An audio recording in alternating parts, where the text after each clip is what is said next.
ॐ अज्ञानतिमिरान्धस्य ज्ञानाञ्जनशलाकया चक्षुरुन्मिलितं येन तस्मै श्रीगुरुवे नमः। वन्देऽहं श्रीगुरो श्रीयुतपदकमलं श्रीगुरून् वैष्णवांश्च श्रीरूपं साग्रजातं सहगण रघुनाथान्वितं तं सजीवं साद्वैतं सावधूतं परिजनसहितं कृष्णचैतन्यदेवं श्रीराधा कृष्णपादान् सहगण ललिता श्रीविशाखान्वितांश्च तमादिदेवं करुणानिधानं तमालवर्णं सुहितावतारम् अपार संसार समुद्र सेतुं भजामहे भागवत स्वरूपम्।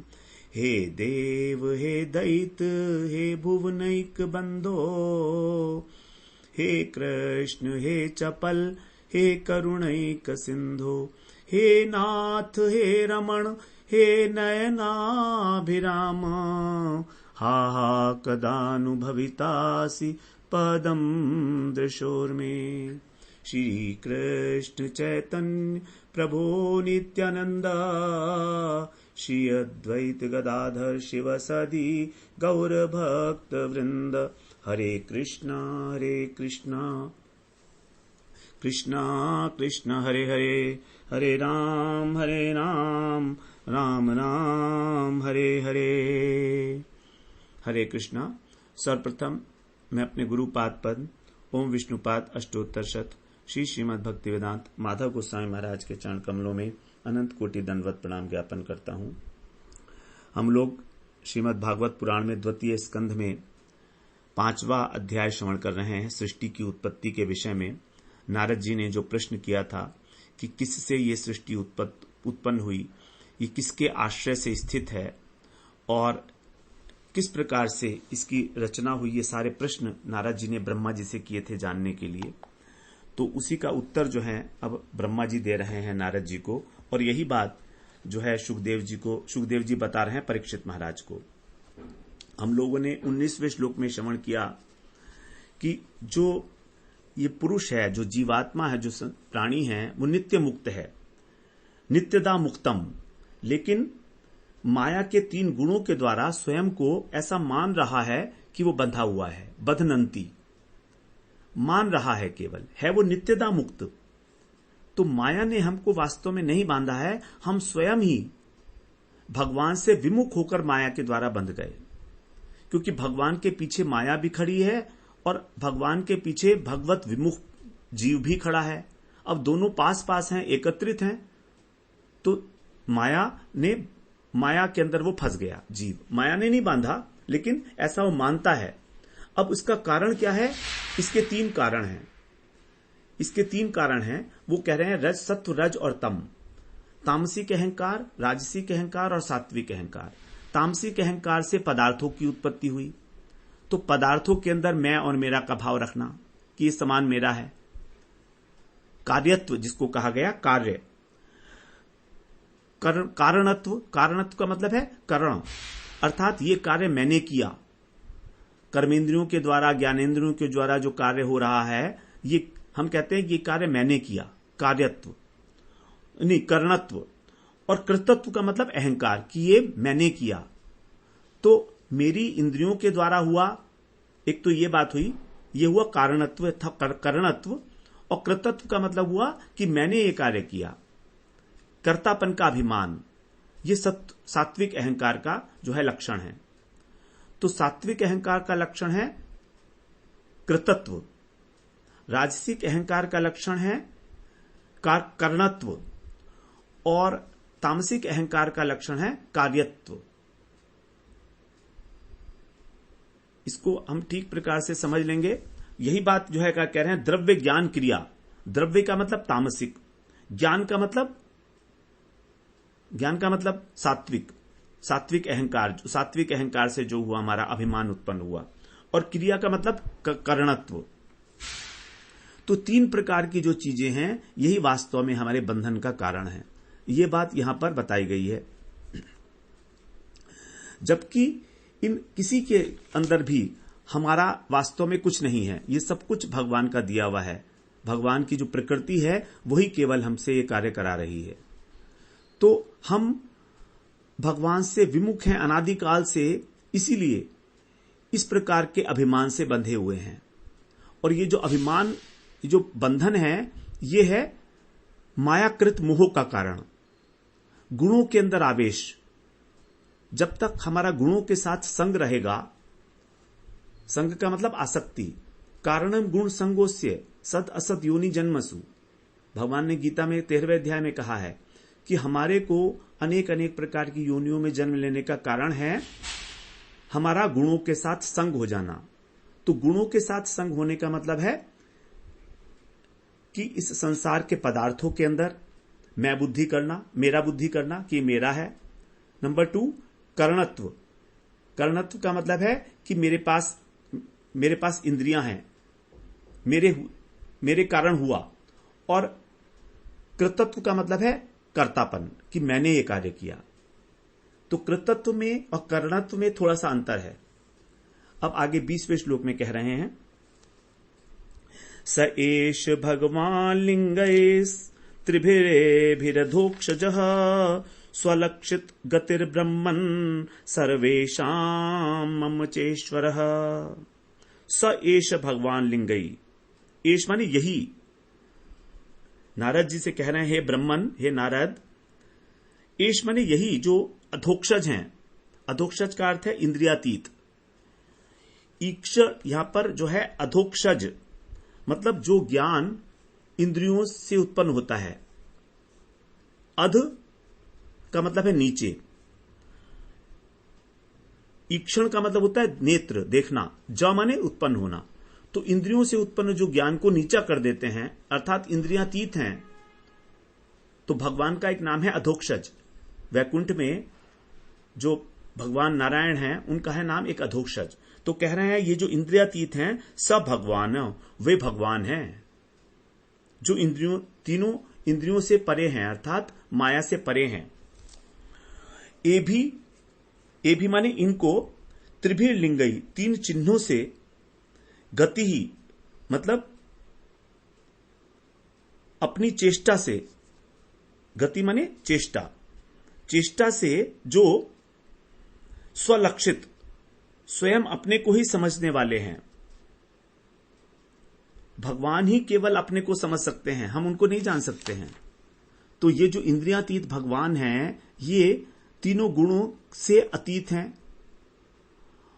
और यही अधोक्षज भगवान सभी जीवों के और मेरे भी, सर्वेशा माने सबके, और मम च मेरे भी ईश्वर है, स्वामी हैं। तो वास्तव में भगवान ही सबके स्वामी हैं जो अधोक्षज हैं।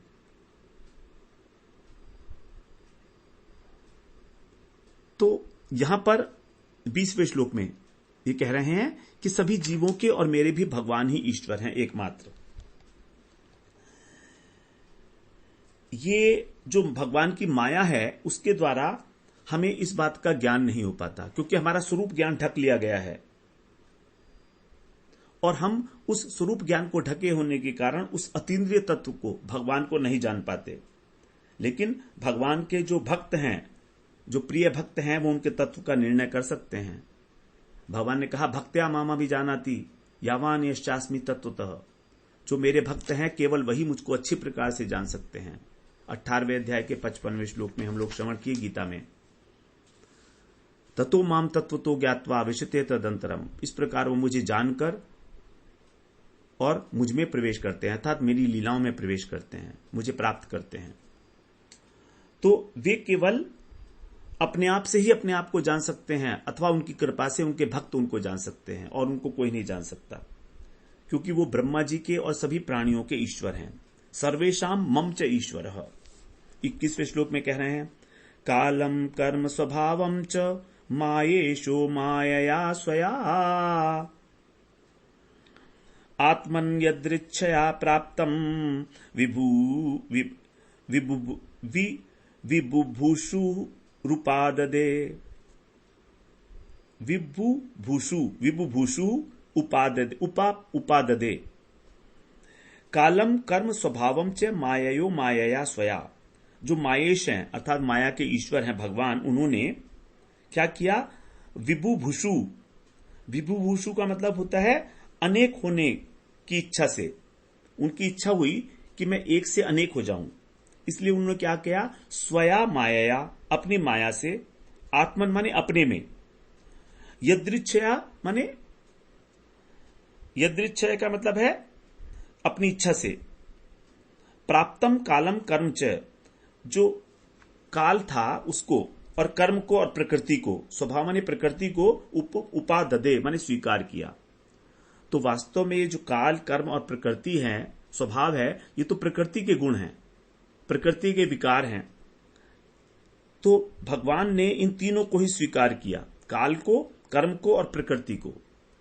वास्तव में कर्म जो है वो प्रकृति का विकार कह सकते हैं, काल तो भगवान की शक्ति ही है और प्रकृति भी भगवान की शक्ति ही है। स्वभाव का मतलब है प्रकृति। तो भगवान ने इन तीनों वस्तुओं को स्वीकार किया जब उन्होंने एक से अनेक होने की इच्छा की, और इसलिए किया जिससे वो सृष्टि कर सकें।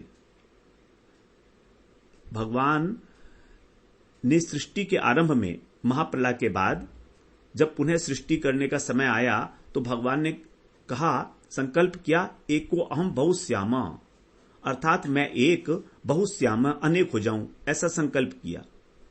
अब जब ऐसा संकल्प किया भगवान ने, तो फिर जो भगवान के अंदर सभी जीव लीन हो चुके थे, प्रवेश कर गए थे महाप्रलय के समय, वे जीव, उन सबको भगवान ने दोबारा से इस सृष्टि में भेजने के लिए अनेक ब्रह्मांडों की रचना की। तो उसके लिए भगवान ने कर्म को, स्वभाव को और काल को स्वीकार किया सृष्टि के निमित्त। तो अनेक होने का अभिप्राय यह है यहां पर कि इस संसार के अंदर अनेक अनेक वस्तुओं के रूप में विराजमान हो जाना। भगवान ही वास्तव में अनेक अनेक वस्तुओं के रूप में विराजमान हैं, क्योंकि सभी उनकी शक्ति, जो बहिरंगा शक्ति है, माया, सब उसी का कार्य है। इसलिए भगवान ही है वो वास्तव में, सर्वात्मा कहा गया इसीलिए भगवान को। लेकिन वो अपने स्वरूप के साथ उस वस्तु में विराजमान नहीं है संसार की। भगवान निज स्वरूप के साथ उस वस्तु में विराजमान नहीं है। निज स्वरूप तो उनका वैकुंठ में है, जो अधोक्षज है, जो तीनों गुणों से अतीत है। केवल उनकी जो शक्ति है बहिरंगा माया, उसके द्वारा अनेक प्रकार की वस्तुओं की सृष्टि करके वो वस्तुओं के रूप में विराजमान है। तो जो वस्तुएं हैं उसका उपादान कारण हमको माया ही लगती है। तो गौण उपादान जो है वो माया है, क्योंकि माया के अंदर विकार उत्पन्न हुए। लेकिन माया तो तभी एक्टिवेट हुई ना जब भगवान ने ईक्षण किया। तो मुख्य उपादान कारण हो गए भगवान और गौण उपादान कारण हो गई माया। तो वास्तव में केवल एकमात्र भगवान ही मायाधिपति हैं और इस जगत के ईश्वर हैं। जब महाप्रलय होती है तो जीव सूक्ष्म रूप से अपने अपने कर्म फल का अवलंबन करके और कारणोदकशाही विष्णु जो हैं, महाविष्णु, उनमें अवस्थान करते हैं, उसमें चले जाते हैं। क्योंकि जीव तत्व जो है वो नष्ट नहीं हो सकता, आत्मा। और माया के जो तीन गुण हैं वे साम्यावस्था में हो जाते हैं महाप्रलय के समय में, इसीलिए माया निष्क्रिय हो जाती है। तो माया जिस समय महाप्रलय होती है उस समय प्राणियों के प्राकृत शरीर नहीं रहते जो हमारे दिखाई दे रहे हैं ये। तो और शरीर की प्राप्ति के बिना कर्म फल का भोग नहीं हो सकता। तो क्योंकि और कर्म फल का भोगे बिना कर्म नष्ट नहीं हो सकते। तो इसीलिए भगवान उन जीवों को जो उनके अंदर प्रवेश कर लिए हैं कर्म संस्कारों के साथ, उनके कर्म फल को नष्ट करने के लिए दोबारा से सृष्टि करते हैं, उनको शरीर की उपलब्धि कराते हैं। क्योंकि जब शरीर मिलेगा तभी तो कर्म का फल भुगतेंगे ना। तो भोगने का जो अवसर है वो तभी मिलेगा जब प्राकृत शरीर होगा, और प्राकृत शरीर देने के कारण ही इस सृष्टि बनाई जाती है, क्योंकि कर्म जड़ है और उस जड़ कर्म का भोग जो है वो जड़ शरीर ही करता है, आत्मा नहीं करती है। इसीलिए जीव मात्र के कर्म संस्कार को नष्ट करने के लिए, उसको कर्म का भोग कराने के लिए जड़ शरीर की आवश्यकता है और जड़ वस्तुओं की आवश्यकता है। इसी कारण जो है भगवान की आदेश से, उनकी इच्छा से बहिरंगा माया इस संसार की सृष्टि करती है अपने 3 गुणों के द्वारा। तो माया के जो 3 गुण हैं वही वास्तव में जितनी भी जड़ वस्तुएं हैं संसार की, उसके उपादान कारण हो गए। उपादान कारण का मतलब है सत्व रज तम, क्योंकि प्रत्येक वस्तु के अंदर ये तीनों गुण हैं। जैसे हमने पहले बात किया, एक टेबल ले लें तो टेबल के अंदर जब उसको बनाया गया तो उसकी रचना हुई, तो वो हो गया रजोगुण। जब वो स्थित है, टेबल काम कर रही है, तो हो गया सत्वगुण, और जब वो नष्ट हो जाएगी तो हो गया वो तमोगुण। तो इस प्रकार से ये तीनों गुण जो हैं संसार के, इस माया के तीनों गुण जो हैं संसार के अंदर व्याप्त हैं। तो इसलिए संसार को कहा गया त्रिगुणात्मक है ये।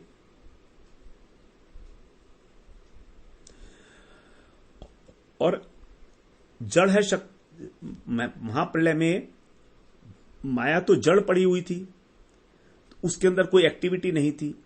तो जब भगवान ने उसमें चित्त शक्ति का संचार किया ईक्षण करके, तब माया के 3 गुण एक्टिवेट होने पर और उपादान कारण को बनाया गया विकार के रूप में। तो माया के जो 3 गुण हैं वो इस संसार का गौण उपादान कारण हो गए। अब गौण उपादान कारण होने के कारण उन पदार्थों में भी उतनी ही शक्ति होगी जितनी आवश्यकता है,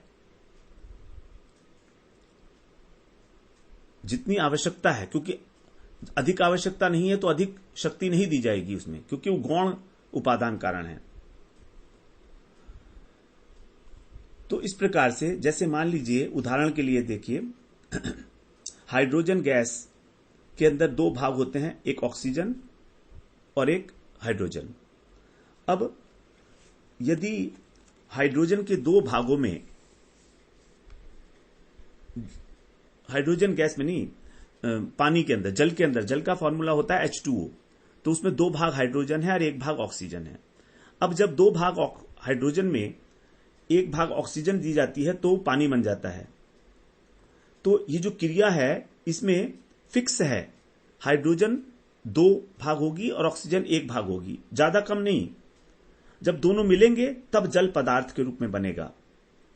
उसके बाद फिर उस जल के अंदर हाइड्रोजन और ऑक्सीजन का कोई पृथक अस्तित्व तो नहीं दिखता है। उसी प्रकार से जो माया के जड़ गुण हैं, वे जब उनके अंदर भगवान की चित्त शक्ति का आवश्यकता अनुसार संचार हो जाता है, जितना आवश्यक है उतना, तो उसका एक निश्चित उपादान बन जाता है, उपादान रूप में बदल जाते हैं वो। तो और उपादान जो है वो माया शक्ति का जड़ है। तो इसलिए जो उसके अंदर चित्त शक्ति आई थी वो भी जड़ धर्म को प्राप्त हो गई और उस शक्ति का पृथक अस्तित्व नहीं रहा। कहने का मतलब यह है कि संसार की जितनी जड़ वस्तुएं हैं, हमें उसमें भगवान की चित्त शक्ति का कहीं आभास मात्र भी नहीं मिलता। हमें लगता है क्या कि इस टेबल के अंदर भगवान है? नहीं लगता। कारण यह है कि जितने भी पदार्थ बने हैं, लकड़ी बनी है, तो जो लकड़ी बनी है उसके अंदर हमें भगवान की शक्ति का आभास नहीं लगता, क्योंकि वो जैसे पानी के अंदर हाइड्रोजन और ऑक्सीजन दिखाई नहीं देंगे, बिल्कुल अलग उसका धर्म हो गया पानी का। हाइड्रोजन और ऑक्सीजन का धर्म अलग अलग है, गुण धर्म। तो उसी प्रकार से चित्त शक्ति होने के कारण भी, होते हुए भी, क्योंकि अब वो जल बन गई है इसलिए उसमें हाइड्रोजन और ऑक्सीजन नहीं रहे। उसी प्रकार से जब इस संसार की जड़ वस्तु बन गई तो उसमें वो चित्त शक्ति का अनुसंधान नहीं किया जा सकता, लेकिन उसके अंदर है, अंतर्निहित है, ऐसा समझना पड़ेगा इसे। उसको अलग से हम लोग नहीं देख सकते हैं। और अलग अलग पदार्थों के लिए अलग अलग अमाउंट की, अलग अलग परिमाण की चित्त शक्ति है, इसीलिए अलग अलग संसार में जो है द्रव्य दिखाई देते हैं हमको। लेकिन भगवान में किसी प्रकार का ना तो कोई विकार है और ना ही किसी प्रकार का कोई उनमें स्पर्श कर सकते हैं तीनों गुण, क्योंकि वो माया के स्पर्श से बिल्कुल रहित हैं। इस प्रकार से यहां पर हम समझे इसको थोड़ा सा कि भगवान की इच्छा से ही उन्होंने, इस प्रकार भगवान की इच्छा से ही यह सब हो रहा है जब उन्होंने अनेक रूपों में प्रकाशित होने की इच्छा की। 22वें श्लोक में कह रहे हैं, कालाद गुण व्यतिकर परिणाम स्वभावतः कर्मणो जन्म महत पुरुषाधिष्ठाद अधिष्ठादभूत। जो पुरुषात अधिष्ठात, अर्थात जो पुरुष के अधिष्ठान बनने से, आधार बनने से, भगवान के, पुरुष का मतलब भगवान यहां पर कारणोदकशायी विष्णु, उनका आधार अधिष्ठान बनने के कारण कालात, काल के द्वारा, गुण व्यतिकर, तीनों गुणों में व्यतिक्रम अर्थात क्षोभ पैदा हो गया जब उन्होंने ईक्षण किया प्रकृति का। स्वभावतः प्रकृति के द्वारा फिर परिणाम है, कर्मण है, उसमें परिवर्तन हुआ प्रकृति में। और फिर क्या हुआ, कर्मण है महत्य जन्म है, कर्म ने महत तत्व को जन्म दिया। वही बात जो हम पहले कराए हैं कि भगवान जब काल में अधिष्ठित हो गए तो गुणों में क्षोभ उत्पन्न हुआ, अर्थात प्रकृति में ईक्षण करने से काल समय के कारण क्षोभ उत्पन्न हुआ और उस क्षोभ के कारण फिर महत तत्व का आविर्भाव हुआ।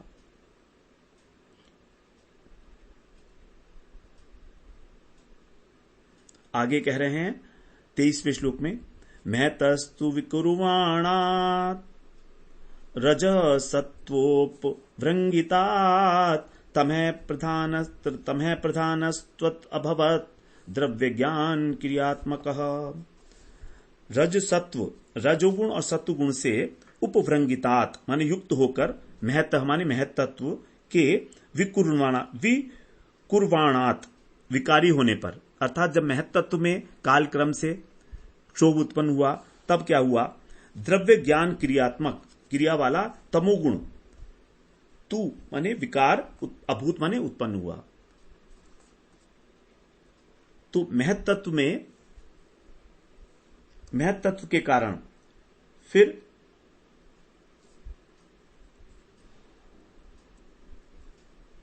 तमोगुण प्रधान द्रव्य इत्यादि, रजोगुण प्रधान क्रिया और सत्वगुण प्रधान सात्विक कर्तापन का अहंकार, ये उत्पन्न हुए। तीन प्रकार की चीजें। द्रव्य ज्ञान क्रिया, द्रव्य का मतलब है तमोगुण, ज्ञान का मतलब है सत्वगुण और क्रिया का मतलब है रजोगुण। इस प्रकार से महत तत्व के द्वारा ये तीनों उत्पन्न हुए, अर्थात अहंकार। और अहंकार तीन भागों में विभाजित हुआ, सात्विक, राजसिक और तामसिक।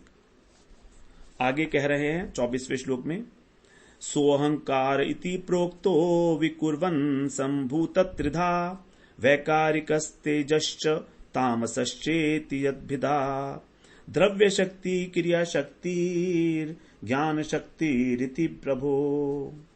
यही तत्व जो है अहंकार कहलाया। सो अहंकार, यही तत्व जो है इति प्रोक्त, इसको अहंकार कहा गया। सृष्टि तत्व का वर्णन है पूरा। और जब उसमें विकार हुआ तो उसमें क्या हुआ, वैकारिक। वैकारिक का मतलब है यहां पर सात्विक, तेजस का मतलब राजसिक और तामस का मतलब तामसिक। इति त्रिधा, इस तीन प्रकार के संभूत माने हो गया। प्रभु माने हे नारद जी, द्रव्य शक्ति, क्रिया शक्ति और ज्ञान शक्ति, इसके तीन भेद हैं। यत भिदा इति, तो तामसिक अहंकार का मतलब है द्रव्य शक्ति, राजसिक अहंकार का मतलब क्रिया शक्ति और वैकारिक सात्विक अहंकार का मतलब है ज्ञान शक्ति। तो जो हम लोग बात कर चुके हैं ऑलरेडी बहुत डिटेल में, द्रव्य शक्ति, क्रिया शक्ति और ज्ञान शक्ति, अर्थात तामसिक, राजसिक और सात्विक। सात्विक को कहा गया है यहां वैकारिक। तो सात्विक अहंकार से उत्पत्ति हुई मन की और इंद्रियों के अधिष्ठात्र देवताओं की, 10 अधिक अधिष्ठात्र देवता। राजसिक अहंकार से उत्पत्ति हुई 5 ज्ञानेन्द्रियां, 5 कर्मेंद्रियां, और तामसिक अहंकार से उत्पत्ति हुई 5 महाभूत और 5 तन्मात्रा। इसी बात को यहां पर कहा गया है। 25वें श्लोक में कह रहे हैं तामसादपि भूतो तामसा अपि भूतादेर विकुर्वणात् अभून्नभः तस्या मात्रा गुणः शब्दो लिंगम यदृष्टयोः भूतादे, अर्थात जो 5 महाभूत है उनका जो मूल कारण है क्या है? तामसात, तामसिक अहंकार का, अपि विकुर्वणात्, जब वो तामसिक अहंकार विकृत हुआ तो क्या उत्पन्न हुआ? सबसे पहले नभः, अर्थात आकाश। हम लोग जो बात किए थे 5 महाभूत, सबसे पहले उत्पत्ति हुई आकाश की। अभूत माने उत्पन्न हुआ, और तस्य माने उस आकाश से तन्मात्रा, आकाश की तन्मात्रा है शब्द, तो शब्द उत्पन्न हुआ।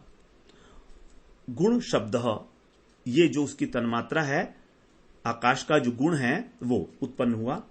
यत दृष्टु, दृश्य, और जिससे दृष्टा की और दृष्टि की लिंगम माने पहचान होती है। यदि हमें शब्द नहीं मिलता तो हम लोग किसी को भी नहीं पहचान सकते। तो शब्द के द्वारा ही इस संसार के अंदर किसी भी वस्तु का पहचान की जाती है।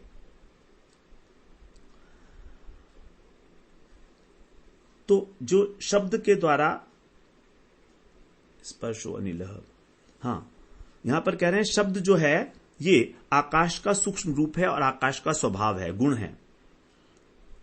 तो शब्द से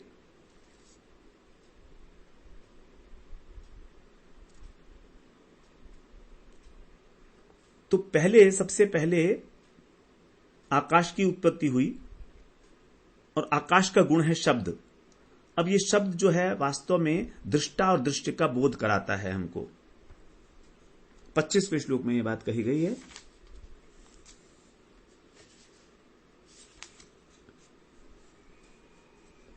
आगे कह रहे हैं इसमें, जब आकाश में विकार हुआ तो क्या होगा?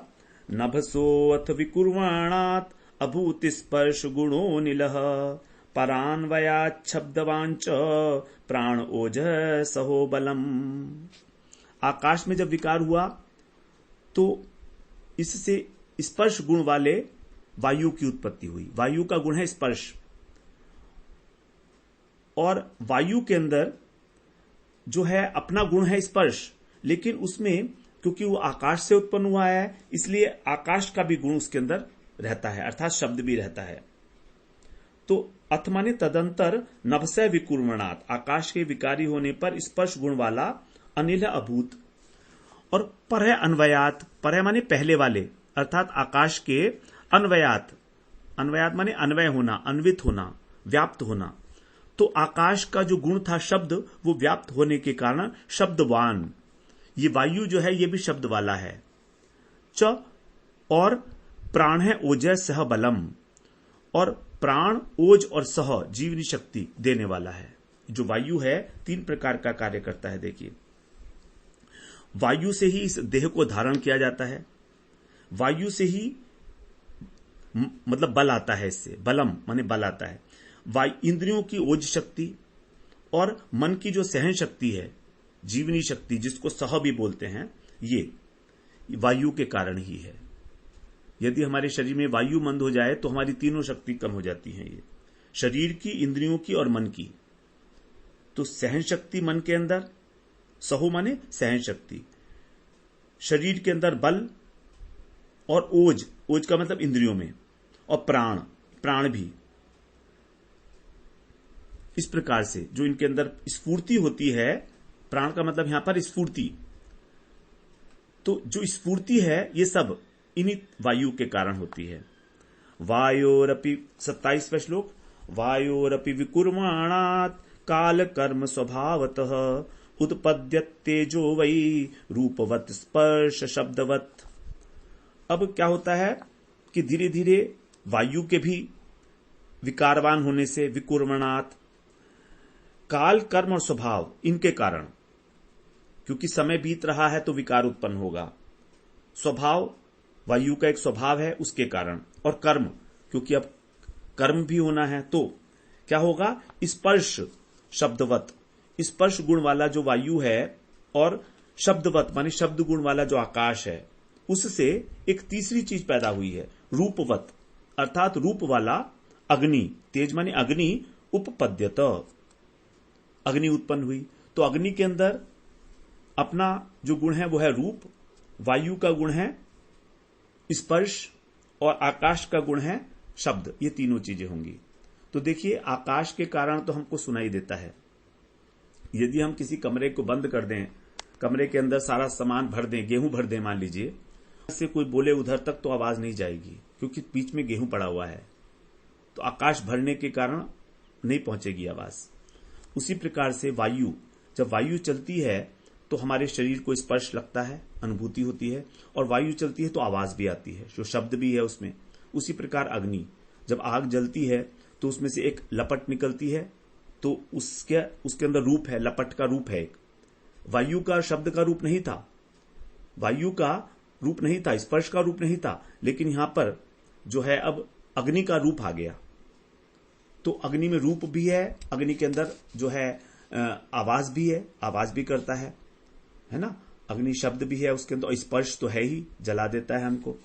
28वें श्लोक में कह रहे हैं, तेजस्तु विकुर्वाणात् आसीदंभो रसात्मकम रूपवत स्पर्शवच्चांभो घोषवच्च परान्वयात्। अग्नि तत्व में जब विकृति हुई तो फिर रस गुण वाला जल पैदा हुआ। अंभ माने जल, तू आसीत माने पैदा हुआ, और इस जल में पहले परान्वयात, जो पहले के 3 गुण हैं, अर्थात अग्नि का गुण, रूप, वायु का गुण, स्पर्श और आकाश का गुण, शब्द।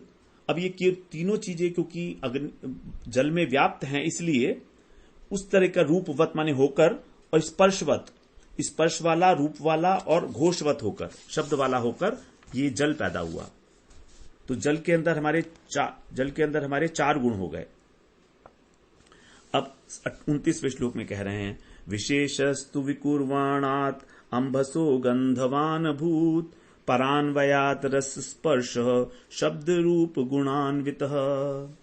अब जल में जब विकृति हुई तो पृथ्वी पैदा हुई। विशेष माने प्रकृति, तो प्रकृति पैदा हुई जिसके अंदर गुण था गंधवान मतलब गंध, उसके अंदर शब्द भी है, उसके अंदर शब्द भी है, स्पर्श भी है, रूप भी है और रस भी है।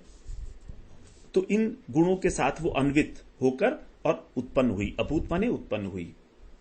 आगे कह रहे हैं 30वें श्लोक में, वैकारिकान मनो यज्ञे देवा वैकारिका दश दिग्वार्तार्क प्रचेतो दिग्वातार्क प्रचेतोश्वीर वहनीन्द्रोपेन्द्र मित्र कहा। जो वैकारिक अहंकार था, अर्थात सात्विक अहंकार, उससे मन, और विकारिका माने इंद्रियों के अधिष्ठात्र देवता कौन कौन, दिशा, वायु, सूर्य, वरुण और अश्विनी कुमार, अग्नि, इंद्र और मित्र। उपेंद्र का मतलब है मित्र का मतलब, उपेंद्र का मतलब है विष्णु, और मित्र का माने मित्र, और प्रजापति। ये 10 देवता उत्पन्न हुए। इस प्रकार से 10 इंद्रियों के जो 10 देवता हैं वो यहां पर उनको गिनाया गया। जैसे 5 ज्ञानेंद्रिय हैं, 5 ज्ञानेंद्रियों के जो देवता हैं, हमारे जो कान है उसके देवता है, जो कान है उसका देवता कौन है, दिशाएं। त्वचा है उसकी देवता है पवन, वायु। चक्षु का सूर्य, जीवा का वरुण, और नासिका के दोनों अश्विनी कुमार। उसी प्रकार से जो वाणी है उसका देवता है अग्नि, हाथ का देवता इंद्र, पाद का देवता उपेंद्र, पैरों का, पायु का देवता मित्र, और उपस्थ का प्रजापति। तो 5 ज्ञानेन्द्रिय, 5 कर्मेंद्रियों के 10 देवता, अधिष्ठात्र देवता उत्पन्न हुए सात्विक अहंकार से। और मन भी हुआ साथ में, तो 11 तत्व उत्पन्न हुए। 31वें श्लोक में कह रहे हैं, तेजसा तु विकुर्माणात् इंद्रियाणि दशा भवन ज्ञान शक्ति क्रिया शक्ति बुद्धि प्राणांच तेजसौ श्रोत्रम त्वग घ्राण दृक् जीवा वाग्दोमेणङ्ग्रिपायवः। अब तेजस अहंकार अर्थात राजसिक अहंकार से जब वो विकुर्माणा तुम्हें विकार उत्पन्न हुआ तो ये 5 ज्ञानेन्द्रिय और 5 कर्मेंद्रिय उत्पन्न हुई। ज्ञानेन्द्रिय हमारे कान, त्वचा, नेत्र, रसना और नासिका। उसके बाद 5 कर्मेंद्रिय वाणी, भुजाएं अर्थात हाथ, उपस्थ मेड़ को कहा गया उपस्थ, अंघ्रि माने पैर, पायवा माने गुदा पायु। ये 10 अभवन माने उत्पन्न हुई। ये क्रिया शक्ति और ज्ञान शक्ति। कर्मेंद्रियों के अंदर है क्रिया शक्ति और ज्ञानेन्द्रियों में है ज्ञान शक्ति। और बुद्धि और प्राण ये भी इसी से उत्पन्न हुए। तो 5 ज्ञानेन्द्रियां, 5 कर्मेंद्रियां, बुद्धि और प्राण ये राजसिक अहंकार से उत्पन्न हुए हैं। टोटल 12 चीजें उत्पन्न हुई। तो 11 वस्तु उत्पन्न हुई थी सात्विक अहंकार से और 12 वस्तुएं उत्पन्न हो रही हैं राजसिक अहंकार से। 31वें श्लोक में हम लोगों ने इस प्रकार से श्रवण किया। 32वें श्लोक में कह रहे हैं, यदैते संगता भावा भूतेन्द्रिय मनोगुणः यदायतन निर्माणे न शेकुर्ब्रह्म वित्तम। यदा एते ब्रह्म वित्तम अर्थात ब्रह्म ज्ञानियों में श्रेष्ठ नारद जी, यदा माने जिस समय, एते भूत इंद्रिय ये सब 5 महाभूत इंद्रिय, मन और तीनों गुण असंगता मतलब परस्पर अलग अलग थे। भावा ये जो भाव हैं, तत्व हैं, ये जब अलग अलग थे, यदा आयतन जब इस शरीर के, यदा माने तब, यदा माने जब, आयतन का मतलब होता है शरीर, निर्माणे माने निर्माण में, शेकु नह समर्थ नहीं हुए। अब ये चीजें बन तो गई लेकिन शरीर का निर्माण हो नहीं पाया, समर्थ नहीं थे। ये सारी की सारी चीजें सृष्टि का जो कारण है वो तो बता दिया, जो तत्व थे 24 तत्व, लेकिन अब कार्य अर्थात शरीर, इस शरीर की उत्पत्ति कैसे हो। तो ये सब के सब अलग अलग वस्तुएं थी, पृथक पृथक, तो इनसे शरीर का निर्माण नहीं हो पाया। तब फिर क्या हुआ, 33वें श्लोक में कह रहे हैं, तदा सहन्त्य चान्योयम भगवच्छक्ति चोदितः सदसत्वमुपादाय चोभयम ससृजुहिरध। तदा माने उस समय, भगवत शक्ति भगवान की शक्ति से, चोदित माने प्रेरित होकर, और च माने और, अन्योन्यम माने एक दूसरे से मिलकर, सहृत्य माने मिलकर, सत असत जो सत वस्तु है कारण और असत है कार्य। सत क्योंकि उसको सत कहा गया है और कार्य को असत कहा गया है, तो सत और असत ये दोनों उपादाय माने स्वीकार करके इस भाव को उभयम च दोनों के रूप में, उभयम का मतलब पिंड और ब्रह्मांड, ये शरीर और संसार 2 वस्तुएं हैं, जड़ हमारा शरीर और ये सारा ब्रह्मांड। तो यथा पिंडे तथा ब्रह्मांडे, जो पिंड में है वही ब्रह्मांड में है। तो उभय का मतलब है दोनों में, दोनों ही रूप में हियदह इस विश्व की ससृजु सृष्टि की गई। तो भगवान की शक्ति जब उसके अंदर प्रवेश की तब इस जगत का व्यष्टि रूप पिंड और समष्टि रूप ब्रह्मांड, इन दोनों की सृष्टि हुई। भगवान की जो प्रेरणाकाली शक्ति थी, जब उसने इनमें प्रवेश किया तो सबका योग करा दिया और तब सब आपस में मिल गए और इन तत्वों ने मुख्य रूप से और गौण भाव को स्वीकार करते हुए व्यष्टि और समष्टि रूप से सृष्टि की इस संसार की। 33वें श्लोक में हम लोग ये श्रवण किए। इस प्रकार से 5वें स्कंध के 5वें अध्याय के और 33वें श्लोक तक हम लोग श्रवण किए कि किस प्रकार सृष्टि होती है, शरीर की और ब्रह्मांड की, पिंड और ब्रह्मांड इन दोनों की। अलग अलग तत्वों के द्वारा 24 तत्व हैं जो सृष्टि के द्वारा, जो प्रकृति के द्वारा उत्पन्न हुए हैं विकार के कारण, विकार होने के कारण। 34वें श्लोक से हम लोग अगले सत्र में प्रवेश करेंगे। वांछा कल्पतरुभ्यश्च कृपा सिंधुभ्य एव च पतितानां पावनेभ्यो वैष्णवेभ्यो नमो नमः।